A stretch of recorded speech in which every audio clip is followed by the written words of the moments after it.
مساء الخير لكل أصدقائي ومتابعيني الحلوين. موضوعنا النهاردة هيكون عن العزلة. عمرك وصلت لمرحلة إنك تحس إنك قاعد لوحدك وإنت وسط ناس كتير، مش قادر إنك تتكلم ولا عايز ترد؟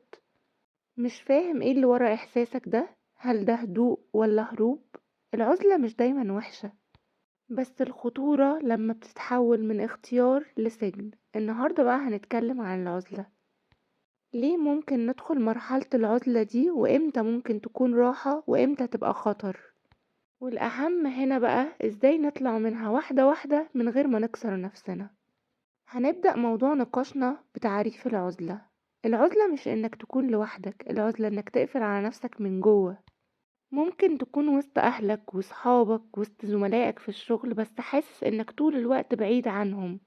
حاسس انك غريب وسط ناس كتير، مش عايز حد يشوفك على حقيقتك. وفي فرق كبير جدا بين الخلوة اللي انت ممكن تاخد فيها مساحة من الراحة، والعزلة اللي انت بتستخبى فيها. طيب دلوقتي هنروح لسؤال مهم جدا: ايه اللي ممكن يوصل شخص ان هو يعزل نفسه؟ من اكتر الاسباب اللي ممكن تخلي الشخص ان هو يعزل نفسه عن العالم الخارجي الخذلان. لما الشخص يتعرض للخذلان من ناس مستحيل كان يتوقع منهم ده سبب كفيل ان هو يعزل نفسه عن العالم. ومن ضمن الأسباب اللي ممكن توصل الشخص للعزلة التعب النفسي المتراكم. إن شخص اتعرض لضغوطات نفسية كتير جدا وهو طول الوقت بيمثل إن هو كويس، أنا تمام، وهو للأسف ما كانش تمام، فبيضطر هنا إن هو يعزل نفسه عن العالم كله. يكون فاكر إن هو كده بيحمي نفسه، وللأسف الأمور بتخرج عن السيطرة وبتزيد سوء. وممكن نقابل شخص عزل نفسه لأنه طول الوقت كان بيسمع للي حواليه ومحدش بيسأل عنه. وممكن شخص كان اختياراته خاطئة، اتجرح من ناس كتير جدا ووصل لمرحلة انه فقد الثقة. اوقات بنختار طريق العزلة علشان نلم اللي باقي من نفسنا او نحمي نفسنا كدراع حماية، او نهدى شوية ونرتب افكارنا. ده طبيعي. المشكلة بقى لما العزلة تطول ونبدأ نقنع نفسنا ان احنا مش محتاجين حد. هنا بقى هنوصل لمرحلة الخطر. العزلة هتكون خطر لما توصل لمرحلة انك تكره المكالمات الرسائل، لما توصل لمرحلة انك تحس بتقل غريب جدا قبل اي تجمع، لما تفضل الصمت حتى مع الناس القريبة، هتحس انك عبء حتى لو اتكلمت. هنا العزلة اللي انت كنت فاكرها هتكون مصدر راحة ليك هتكون مجرد وجع ساكت. طيب لو وصلنا لمرحلة ان احنا غير راضيين عن الوضع اللي احنا فيه، وحابين ان احنا ناخد اكشن عشان خاطر نخرج من العزلة دي، في سؤال مهم جدا: هل الخروج من العزلة في المرحلة دي معناه ان احنا نرجع اجتماعيين بشكل قوي؟ الإجابة هنا لا خالص. الخروج من العزلة مش انك تبقى شخص اجتماعي فجأة، ولا انك تضحك غصب عنك على اي حاجة، ولا تحكي لكل الناس. الخروج من العزلة معناه انك ترجع تتواصل مع الناس بشكل صحي حتى لو بخطوة صغيرة. سؤال مهم جدا: ازاي نخرج من العزلة خطوة بخطوة؟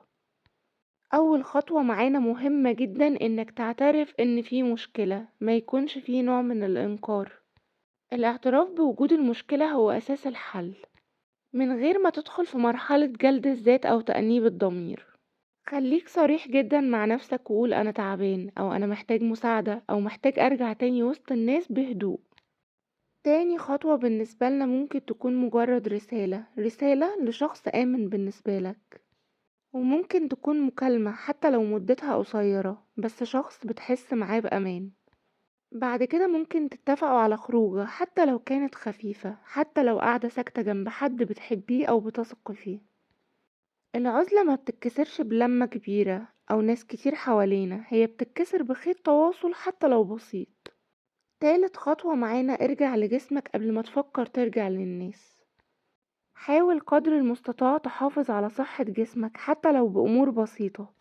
ممكن تكون مجرد رياضة متاحة بالنسبة لك، امشي شوية، اقعد في الشمس، اشرب مية، خد كفايتك من النوم، لأن النفس التعبانة صعب عليها ان هي تواجه. رابع خطوة معانا: ما تعملش نفسك قوي طول الوقت. القوة الحقيقية انك تقول انا مش كويس دلوقتي ومحتاج مساعدة فعلا. واخر حاجة ودي مهمة جدا: لو حاسس ان العزلة طولت وبقيت مش قادر انك تفرح ولا تتكلم او تحس بطعم اي حاجة، اطلب المساعدة فورا، وده مش ضعف، ده هيكون إنقاذ بالنسبة لك. افتكر دايما انت مش لوحدك، حتى لو حاسس بكده. الرجوع للناس في المرحلة دي مش جري، ممكن تكون خطوة صغيرة منك، بس دي شجاعة كبيرة. العزلة ممكن تكون رسالة مش عدو، رسالة بتقولك في حاجة جواك محتاجة اهتمام. افتكر دايما الوجع لما بيفضل لوحده بيكبر، والكلام حتى لو بسيط بيخفف. انت مش لوحدك، ووجودك مهم حتى في اللحظات اللي بتحس فيها انك بعيد عن كل حاجة. لو اخد العزلة كمحاولة نجاة، بلاش تفقد السيطرة على الأمور، لأنها لو طولت بتوجع. لو حاسس ان الفيديو ده بيكلمك، اتأكد وخليك واثق انك مش لوحدك، وخطوتك الصغيرة النهاردة كانت كفاية. مستنية أراكم من خلال الكومنتات. هل العزلة كانت اختيارك ولا الظروف فرضتها عليك؟ وهل كانت مساحة آمنة ولا هروب؟